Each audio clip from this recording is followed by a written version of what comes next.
అందరికీ నమస్కారం. వేదిక్ శ్లోకాస్ మీకు స్వాగతం పలుకుతున్నది. Mahabharatam part 3 continuation. గంగాదేవి గర్భవతి అయింది. మొదటి బిడ్డ పుట్టగానే వెంటనే నదిలో పారవేసింది. భార్య మీది మమకారంతో విడిచి వెళ్ళిపోతున్న భయంతో మందలించలేకపోయాడు శంతనుడు.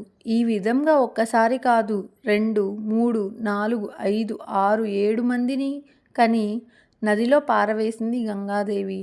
8వసారి మరలా గర్భవతి అయింది. పుత్రుణ్ణి కన్నది. ఈసారి కూడా పుట్టిన పసికందుని గంగపాలు చేస్తుందని భయపడిన శంత, యువతి ఎవరు నీవు? అమరకాంతవా, గంధర్వకాంతవా, 14 లోకాలలోని అందమైన నీలోనే నింపి నిన్ను సృష్టించిన బ్రహ్మదేవుడు అభినందనీయుడు. ఇంతకు నీవెవరు సుందరి? 8వసారి మరలా గర్భవతి అయింది. పుత్రుణ్ణి కన్నది.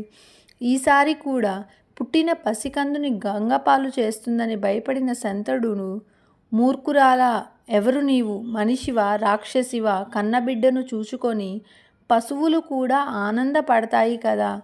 వంశోద్ధారకుల కోసమే వివాహమని వేదాలు చెప్తున్నాయి. నా వంశోద్ధారకులందరినీ చంపుతూ వచ్చావు. ఈసారి మాత్రం నీ ఆట సాగనివ్వను. నీ ప్రేమలో పడి కన్న పుత్రుణ్ణి గంగపాలు చేసుకోలేను అన్నాడు బాధాస్వరంతో శంతనుడు. కాలక్రమంలో 7 కుమారులు పుట్టారు. వారు సౌందర్యంతో దివ్య తేజస్వులుగా కనిపించారు. కానీ ప్రతిసారి బిడ్డ పుట్టిన వెంటనే ఆమె ఆ బిడ్డను ఇది నీ మంచి కోసమే అంటూ గంగలో వేసేది. ఆమె అలా చేయడం చూచి దిగ్భ్రాంతుడైన శంతనుడు ఆమె వెళ్ళిపోతుందనే భయంతో పెదవి విప్పలేదు. కానీ 8వ శిశువు జన్మించినప్పుడు మరలా అలాగే ఆమె చేయడానికి పూనుకున్నప్పుడు మాత్రం శంతనుడు ఇక ఆగలేక విషాదంతో, ఈ పిల్లవాడినైనా వదిలేయి, నీకు పుట్టిన బిడ్డలని నీవెందుకు ఇంత దారుణంగా చంపావు? ఇంతకు నీవెవరు అని ప్రశ్నించారు. అప్పుడు గంగాదేవి, ఓ రాజా, నీ కోరిక ప్రకారం ఈ బిడ్డను వదిలిపెడుతున్నాను. నీవు నాకిచ్చిన వాగ్దానం తప్పావు కాబట్టి వెళ్ళిపోతున్నాను. నేను మహర్షులందరూ పూజించే జాహ్నవి కుమారై గంగాదేవిని. ఒక దైవ కార్యం నెరవేర్చడానికి నేను ఇంతకాలం నీతో పాటు ఉండాల్సి వచ్చింది. ఈ 8 మంది బిడ్డలు అష్టవసువులు. శాప కారణంగా వారు జన్మ స్వీకరించాల్సి వచ్చింది. నేను తప్ప మరెవరూ వారికి తల్లి కాజాలరు. నీవు తప్ప వారికి తండ్రి అయ్యే భాగ్యం మరెవరికీ కలుగలేదు.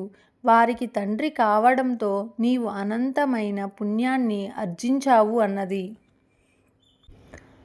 వసువులను గూర్చి వారు ఎలా శాపగ్రస్తులయ్యారో తెలుసుకోవాలని శంతనుడు కుతూహలం చెందాడు. అప్పుడు గంగాదేవి ఆ కథను వివరించింది. వశిష్ఠుడనే తపోగరిష్ఠుని వద్ద నందిని అనే దేవతా సంబంధమైన ధేనువు ఉన్నది.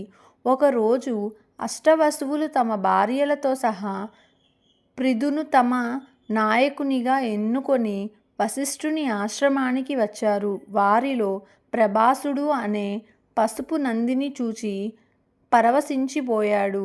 విశాల నేత్రాలు, పెద్ద పొదుగు, కుచ్చు తోక, అందమైన గిట్టలు మొదలైన సకల మంగళ చిహ్నాలతో శోభిస్తూ సమృద్ధిగా పాలు ఇచ్చేటటువంటి ఆవును చూచిన వెంటనే ఆయన భార్య దానిని కావాలని కోరింది.